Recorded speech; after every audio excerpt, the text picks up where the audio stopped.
माननीय अध्यक्ष जी, बहुत बहुत आभार। और आपने हमेशा बराबरी का व्यवहार किया है, तो हम भी ये अपेक्षा करते हैं कि जैसे 10 मिनट 11 मिनट आप लोग बोले तो आपसे किसकी बराबरी हो सकती है? टोक देते हैं तो अब लड़खड़ा जाएंगे। आपसे किसकी बराबरी हो सकती है? किसी की नहीं हो सकती। माननीय नेता सदन ने विजन डॉक्यूमेंट पे ये 24 घंटे का ऐतिहासिक चर्चा करा करके ये पूछना चाहा है हम सभी लोगों से। माननीय प्रधानमंत्री मोदी जी का एक सपना है कि 2047 में जब हमारा देश अपनी आज़ादी के 100 वर्ष पूरे कर रहा हो तो हमारा देश कैसा दिखना चाहिए, हमारा देश कैसा होना चाहिए, इस विषय में उत्तर प्रदेश विधानसभा के माननीय सदस्यों की क्या राय है, क्या सलाह है। इस निमित्त ये विशेष आह्वान किया गया है। श्रीमान, कल से हम सभी लोग देख रहे हैं, बहुत से माननीय सदस्य तो इसमें ऐसे बोल रहे हैं जैसे ये बजट पे बोल रहे हों या धन्यवाद प्रस्ताव के विरोध में बोल रहे हों। हम लोगों को अपनी राय देनी है, अपने सुझाव देने हैं। वो सुझाव यदि मानने लायक हुआ तो मानेंगे, नहीं मानने लायक हुआ कोई बात नहीं। इस तेजी से बदलती हुई दुनिया में नई तकनीकें आ रही हैं, उसमें हम कैसे आज विश्व के साथ खड़े रहें। आज हमको अपने अंदर सुधार क्या करना है, व्यवस्था में क्या परिवर्तन लाना है, कैसे हम विश्व के अग्रणी देशों में अपनी गिनती कराएं, कैसे हम विश्व गुरु बने जो कि पहले भारत था। इस विषय में सुझाव देने के बजाय लोगों की आवाज आती है कि साहब 47 की बात छोड़ दीजिए, 2027 में हम आ रहे हैं। अरे कहीं मोदी जी ने कहा है क्या कि 2047 में हम ही प्रधानमंत्री रहेंगे, या नेता सदन ने कहा है क्या कि 2047 में हम मुख्यमंत्री रहेंगे?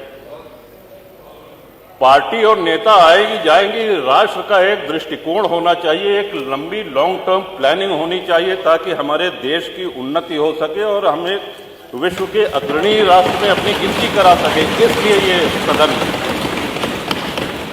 श्रीमान, आज हमारे देश के सामने सबसे बड़ा खतरा जो बाहर से भी है और अंदर से भी है वो है आतंकवाद का। आतंकवाद इतना नित्य प्रयोग किया जाने वाला शब्द है कि हम इसको हल्के में लेने लगे। कल्पना करें, अमरनाथ जी दर्शन करने यदि कोई भक्त जाता है, बड़ी संख्या में लोग जाते हैं, 80,000 सैन्य बल लगते हैं सुरक्षा देने के लिए। क्या हम कल्पना कर सकते हैं अगर वहां सेना और सैनिक बल न हो तो जो श्रद्धालु हैं, जो दर्शनार्थी हैं, क्या वो दर्शन कर सकते हैं? उनके साथ आतंकवादी क्या व्यवहार करेंगे, और जो व्यवहार करेंगे क्या जाति पूछकर करेंगे? अभी हाल में पुलवामा हुआ है, आप सभी लोगों ने देखा है, हम सभी लोग इसके गवाह हैं। कलमा जानते हो, कलमा पढ़ो। कलमा नहीं पढ़ पाए, वस्त्र उतार करके, लिंग देख करके ये निर्धारित किया गया कि ये हिंदू है, और हिंदू देख करके मारा गया। वहां किसी ने जाति नहीं पूछी। किसी भी चीज का बंटवारा हो, चाहे वो घर का हो, संपत्ति का हो, व्यापार का हो, अगर आप बांटेंगे तो उसको कमजोर करेंगे।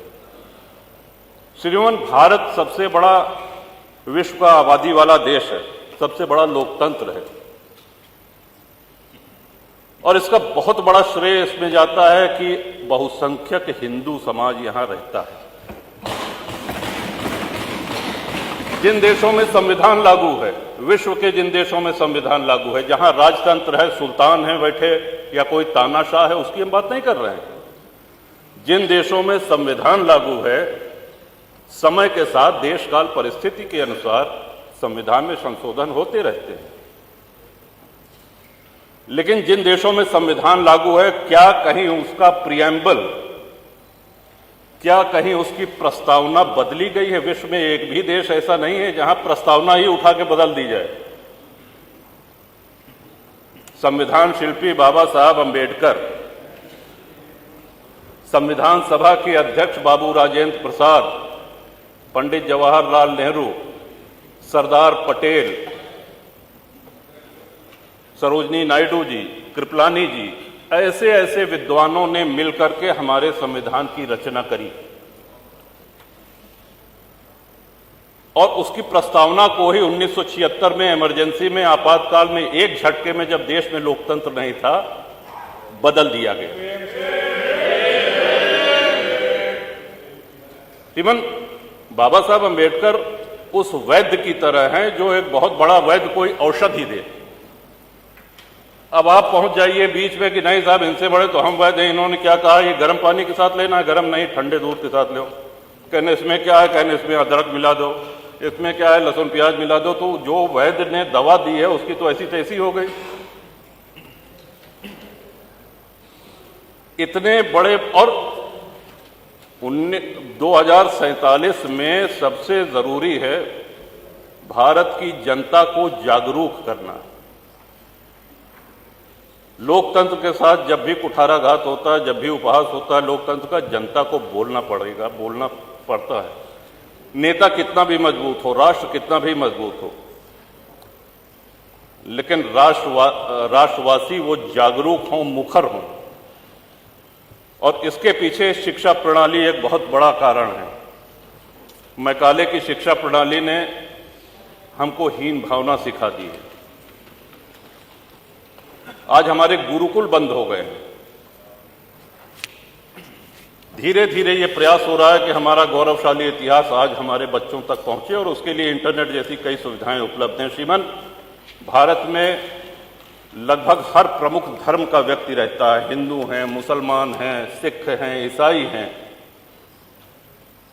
लेकिन किसी भी जैन हैं, किसी भी अन्य धर्मानुयायी के धर्मस्थल से पैसा नहीं लिया जाता है। कहीं आपने सुना है मस्जिद से पैसा ले रही है सरकार, चर्च से पैसा ले रही है सरकार? लेकिन 4 लाख के ऊपर हिंदू मंदिर ऐसे हैं जो सरकारी नियंत्रण में है और सरकार चढ़ावे का पैसा उनसे लेती है।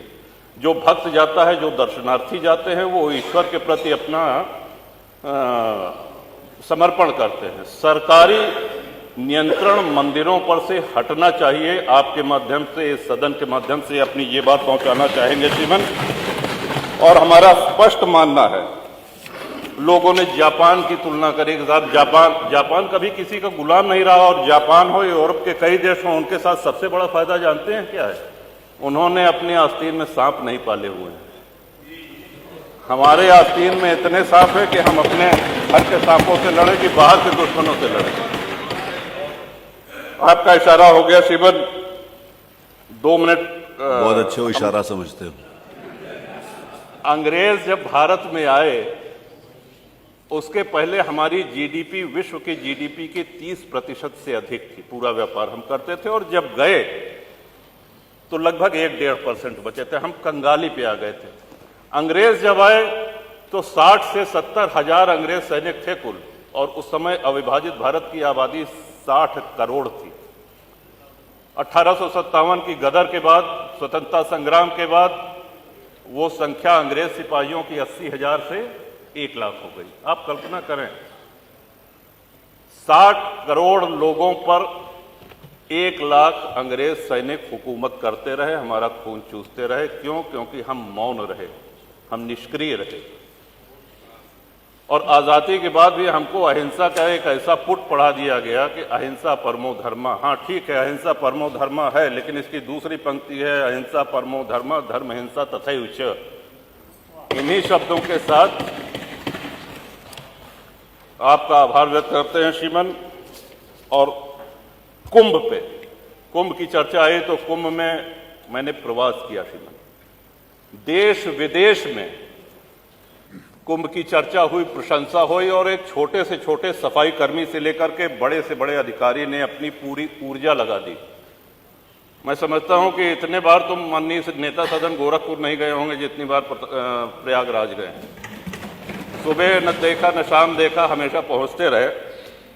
और अद्भुत व्यवस्था, 60 करोड़ के ऊपर श्रद्धालुओं ने पतित पावनी मां गंगा में स्नान किया। इतना बड़ा जमावड़ा सनातनियों का, लेकिन कहीं ये नारा सुनने को मिला कि साहब इस मजहब के, इस धर्म के लोगों को हम नहीं रहने देंगे। कहीं किसी दूसरे धर्म, किसी दूसरे मजहब के किसी धर्म स्थल को कोई नुकसान पहुंचाया गया? एक नारा कहीं लगा? यही सनातन की, यही हिंदू धर्म की महानता है। और श्रीमन, भारत इसीलिए धर्मनिरपेक्ष राष्ट्र है क्योंकि हिंदू बाहुल्य है, सनातन बाहुल्य है। हम 2047 में विजन में जो योगदान देना चाहते हैं, हम इस महान सदन के आदरणीय सदस्यों के माध्यम से सलाह पहुंची है, उस सलाह में अपनी अंतिम एक बात अवश्य जोड़ना चाहेंगे कि कृषि भूमि हमारे देश में कम हो रही है, नगरों का, गांवों का निर्माण हो रहा है, प्लॉटिंग हो रही है, सड़कें निकाली जा रही हैं, हमारी आबादी बढ़ रही है, लेकिन हमारी कृषि भूमि में कमी हो रही है। इस चिंता को भी ध्यान में रखें और इस सदन के माध्यम से माननीय जो नीति निर्धारक हैं, जो केंद्र में बैठे हैं, आदरणीय प्रधानमंत्री जी, वो भी अवगत हों। आपने अवसर दिया, बहुत बहुत धन्यवाद। माननीय नेता